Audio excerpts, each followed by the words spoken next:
It's as Austin as it gets. This is the JB and Sandy Show on Austin's 80 station, 103.1.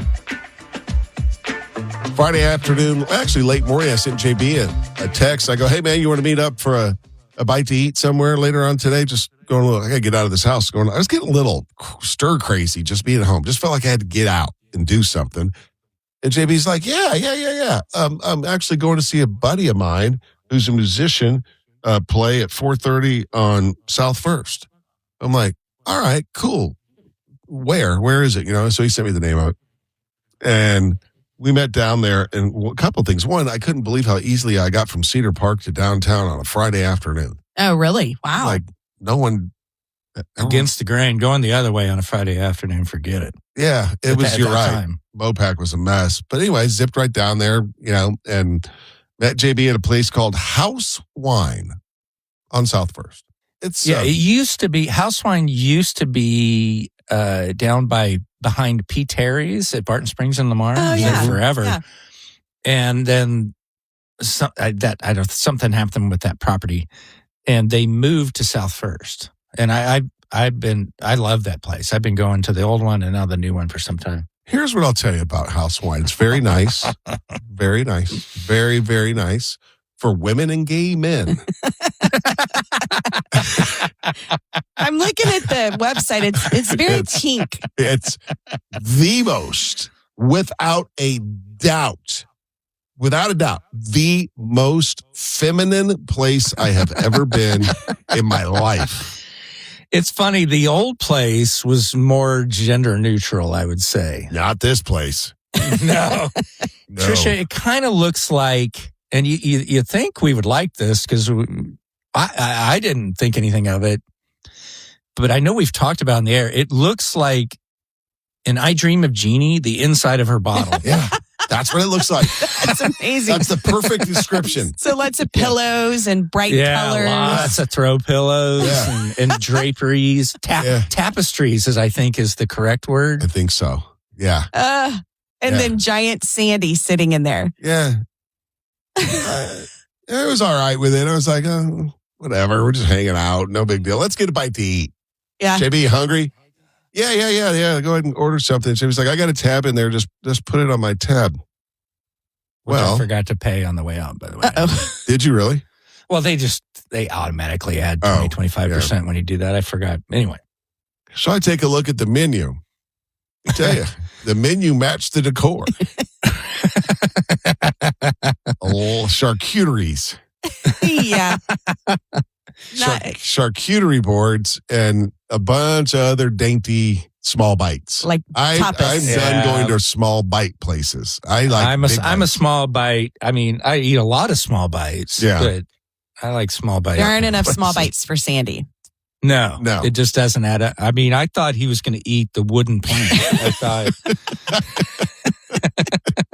Charcuterie board just gets him warmed up. Yeah, right. You probably stopped at Whataburger or something. Well, no, because I was gonna, but I thought, well, I did say in my original text, let's grab a bite to eat. So I thought, I didn't know what House Wine had to offer, but I thought it was more than charcuterie boards and small bites.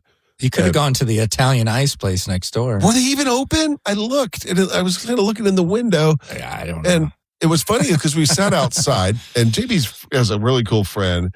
He was a solo act, Wire Tree, and he did covers like my friend Kevin. Kevin and I go back. I stumbled across a song of his way back, and then do you remember when I did a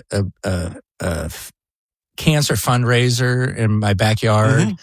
And there were two bands played. One was Alpha Rev. Yep. Casey McPherson. And the other was Kevin with Wire Tree with a full band.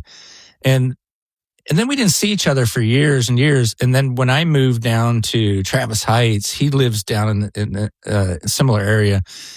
We are on the same schedule for working in cafes and wine bars. Oh, I see. Yeah. I bump into him twice a week. At different places in that area. Yeah, different places. We're just always like get outside, work, just don't want to work in the house at a desk. Anyway. He does stripped down versions of songs. You'd be amazed. He can play just about any song you could ask him to. And him and a guitar. Like an acoustic He plays version. everything. To give you an idea on his records, he plays everything. He does Guns for Hire if he does a full band. Right. And he's really talented. He did stripped down versions of REM, Depeche Mode, stuff like that. It was good. It's kind of stuff you hear when you're walking around a winery in Fredericksburg. And it sounds like it was great because probably y'all could still hear each other and talk to each other while he was playing his music. Yeah, we could. Yeah. I like that. Yeah, definitely. we could. But plus for them. No, and it was an early show, so for most of it was just me, Sandy, and Kevin. Yeah. And your charcuterie board. And we were applauding after each of his numbers that he performed. And and I was. And then Sandy comes home and I'm playing games with the girls and he walks in. He's like, Trisha, what have you prepared for dinner? And I was like, was this like your first date? I didn't prepare anything for you for dinner. So I don't know if you starved Friday night or not, or whatever night you went. And I kept getting this whiff, and JB figured it out. I kept getting a whiff of really good, like, chicken and something being cooked that smelled really good. And then I got then the next second, a whiff of raw sewage. Okay, that's not good. Right. And JB explained that it was Frieza's next door. Fressa's. The chicken place. Yeah. Oh, so good. It used to be Freddy's. Remember when we used to go there? Yeah. The burger place. Oh, Fressa's chicken is so good. They use like a lot of Mexican spices on it. So. And then it's along Bolden Creek. Mm-hmm. Runs right behind. Yeah. That's confusing for your senses. Gets a little swampy. Yeah, it did. I had never noticed that Chicken before either. swampy. Last note on this, you know who we saw walking up South First Street? If you're a Spurs fan, you'll know the name. Sean Elliott, former legend for the San Antonio Spurs, and I think cancer survivor, I think. Oh. I think he got sick when he was playing. I think he had leukemia. I'm not sure. Don't hold me to that. But anyway, he was just walking by, looked like with his wife and his buddy and his buddy's wife, just cruised by South First. Yeah, South First is going through a renaissance. You know, first we saw it on South Congress, and that's obviously thriving. Mm-hmm. It wasn't. For those of you who are new to Austin, that was hookers and drugs. Yeah.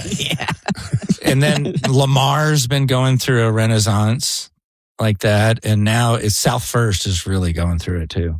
Oh, it makes sense why Sean was in town. He does a commentary for the Spurs games on TV. The Spurs played at the Moody Center on Thursday. Bingo. Oh, I recognize him. Did he have something? Was it something wrong with his kidney? There was something, yes. Yeah. There was something. He had an illness. It may have been a kidney. I can't remember, but he's a legend. Yeah, he had a kidney transplant, and then he came back to play in the NBA. On that note, I've never done this. I wonder if you have. Have you ever been courtside at an NBA game? I have at a Mavericks or down really game. low? Yeah. Just remarkable how huge those humans are. Enormous human so tall. beings. It's incredible.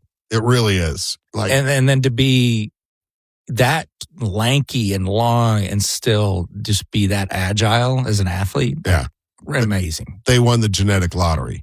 Yeah. You know, if you're in the NBA, really want it just because you got to be at least 6'5", which is freakishly tall. And so, they are amazing. So it was cool seeing Sean Elliott, and it's fun hanging out at House Wine with JB having charcuteries. 1031austin.com. Hey, it's Sandy, and here we are in February. You know, it's the shortest month of the year. But it doesn't matter. Longest month, shortest month. You can count on my friends Scott and Stacy Feller and their team at Kanga Roof. In fact, my neighbor across the street and a couple doors down, when I was talking to him, he's like, man, I got to get a new roof done. I said, you have got to call Kanga Roof. Scott and Stacy are going to take great care of you.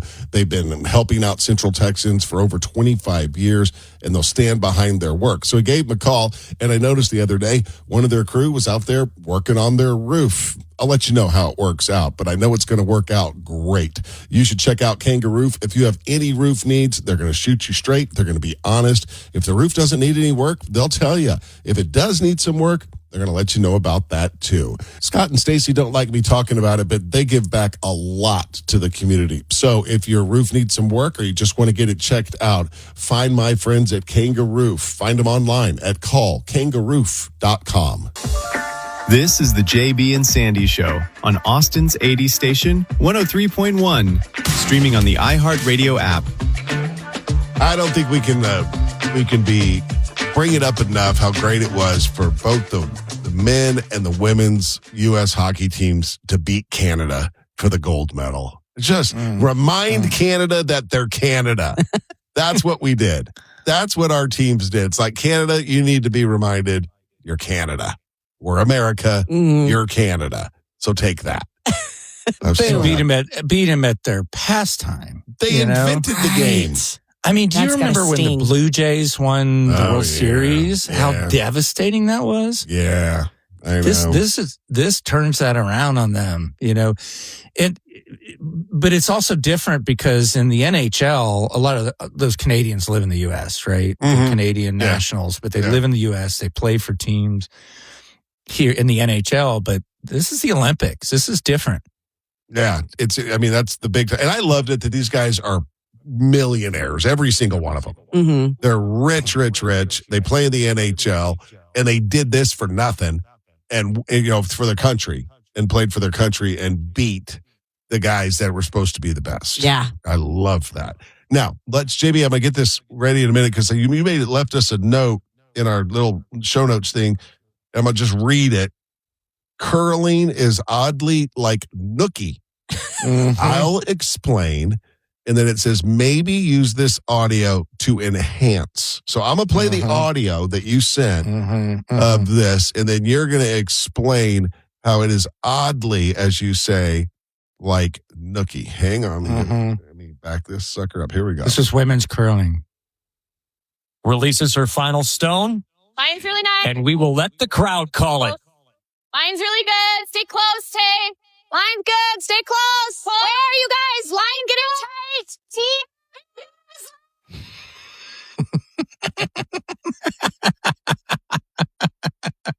More.